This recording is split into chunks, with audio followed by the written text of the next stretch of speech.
Assalamualaikum warahmatullahi wabarakatuh. Hai semuanya, jumpa lagi di channel aku. Di video kali ini aku mau share ke teman-teman bagaimana kondisi rute jalur Palembang Betung kalau dalam keadaan macet. Seperti yang teman-teman lihat di sebelah kanan kita itu sudah menumpuk kendaraan yang melintas di jalur ini. Dan di titik ini kita berada tidak jauh dari wilayah gerbang tol Musi Landas ya teman-teman. Jadi selain di jalur ini, titik rawan macet itu juga berada di Simpang Betung, pertigaan yang menghubungkan antara jalur ke arah Sekayu dengan jalur ke arah Jambi. Dan seperti inilah kondisi kalau dalam keadaan macet ya. Jalur Palembang Betung memang terkenal dengan jalur yang rawan macet ya, walaupun tidak dalam arus mudik seperti saat ini. Di arus hari-hari biasa pun sering terjadi kemacetan. Dan ini aku zoom sedikit ke arah depan untuk menunjukkan kalau jalur di depan itu kendaraan menumpuk dan jalannya sangat pelan ya. Dan hari ini pada saat kami melintas tidak ada kendaraan yang macet ataupun mogok ataupun kecelakaan ya. Jadi ini dalam keadaan normal karena volume kendaraan yang tinggi di jalur Palembang Betung. Bisa teman-teman bayangkan kalau misalnya di arus mudik seperti ini terjadi mobil mogok atau mobil kecelakaan, tentu arus macetnya akan semakin cepat terjadi ya, karena di jalur yang biasa saja tidak ada mobil atau kendaraan yang rusak ataupun mogok ataupun kecelakaan, sering terjadi macet, apalagi kalau ada kendaraan yang menghalangi di jalur ini, dipastikan akan terjadi kemacetan yang panjang. Ini kita mengambil jalur kiri dan turun dari aspal ya, karena memang di jalur atau di jalan yang area Musi Landas ini jalannya cukup lebar. Selain jalan aspal yang memang lebar, di kanan dan kiri itu masih ada lebih jalan lagi seperti ini, tapi jalan tanah ya teman-teman. Dan kita biasanya kalau macet suka mengambil melipir ke arah kiri untuk memotong kendaraan yang menumpuk seperti ini.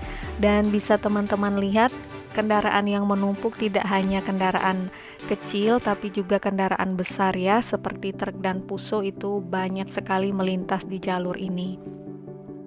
Nah, kalau rute tujuan teman-teman dari arah Palembang ke arah Lubuk Linggau atau ke arah setelah Lubuk Linggau, teman-teman bisa memilih jalur alternatif yaitu jalur Pali ya teman-teman, karena dibandingkan lewat jalur Sekayu pada saat musim mudik seperti ini, jalur Pali itu rawan kemacetannya lebih rendah dibandingkan teman-teman kalau melintas melewati jalur Palembang Betung ke arah Sekayu.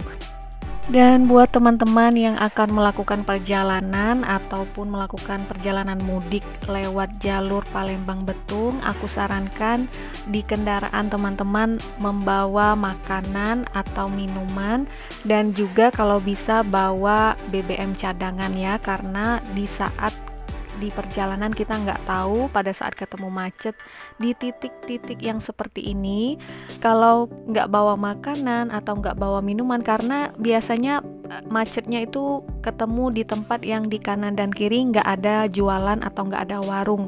Walaupun di jalur Palembang Betung itu ramai pemukiman penduduk, banyak warung-warung atau rumah makan, tapi ada juga seperti di Musi Landas ini itu jauh dari pemukiman dan di kanan dan kiri tidak ada warung makan ataupun warung-warung kecil untuk jualan minuman ataupun makanan. Jadi andaikan terkena arus macet yang cukup lama, terdapat persediaan minuman atau makanan selama di perjalanan.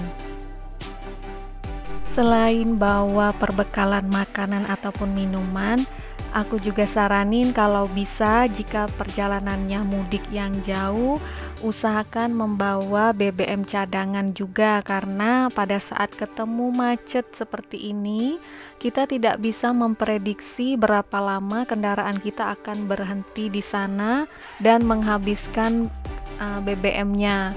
Walaupun di jalur ini juga banyak terdapat SPBU, tapi siapa tahu kita terkena macetnya itu di titik yang masih jauh dengan SPBU. Jadi kalau ada BBM cadangan, perjalanannya paling tidak akan dipermudah atau lebih aman gitu persediaan bahan bakar kendaraan pada saat kita melintas di jalur ini. Nah, itu kelihatan di depan kendaraan masih menumpuk dan jalannya pelan, dan sepanjang perjalanan ini tadi tidak ada kendaraan yang mogok ataupun rusak ataupun kecelakaan ya.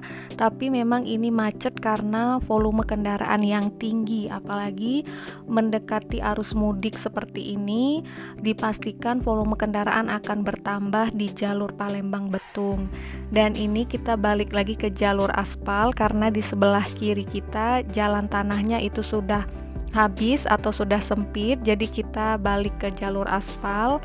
Dan pada saat berada di jalur yang terkena macet seperti ini, kita benar-benar harus berhati-hati saat berkendara karena kendaraan akan sangat berdekatan, kemungkinan bergesekan atau berbenturan dengan kendaraan lain itu cukup tinggi. Jadi harus selalu berhati-hati ya selama melakukan perjalanan. Seperti inilah gambaran kalau terjadi kemacetan di jalur Palembang Betung. Semoga bisa menjadi gambaran buat teman-teman yang mungkin akan melakukan perjalanan lewat jalur Palembang Betung, dan dipastikan titik macetnya akan tersebar di sepanjang jalur ini ya, mulai dari arah pusat kota Palembang sampai ke wilayah Simpang 3 Betung yang menuju ke arah Sekayu ataupun ke arah Jambi. Pastikan kendaraan teman-teman dalam keadaan baik sebelum melakukan perjalanan. Lengkapi juga identitas kendaraan teman-teman, siapa tahu ada pemeriksaan di jalan. Jangan lupa bawa perbekalan makanan dan minuman, dan juga BBM cadangan jika perjalanannya jauh. Selalu berhati-hati saat mengemudi, utamakan keselamatan dalam perjalanan. Jika merasa lelah, berhenti dulu di rest area atau di rumah makan di sepanjang jalur perjalanan teman-teman ya. Terima kasih banyak sudah menonton dan klik video ini. Like dan komen kalau teman-teman suka dengan videonya. Jangan lupa subscribe, dan sampai jumpa lagi di video-video perjalanan aku berikutnya.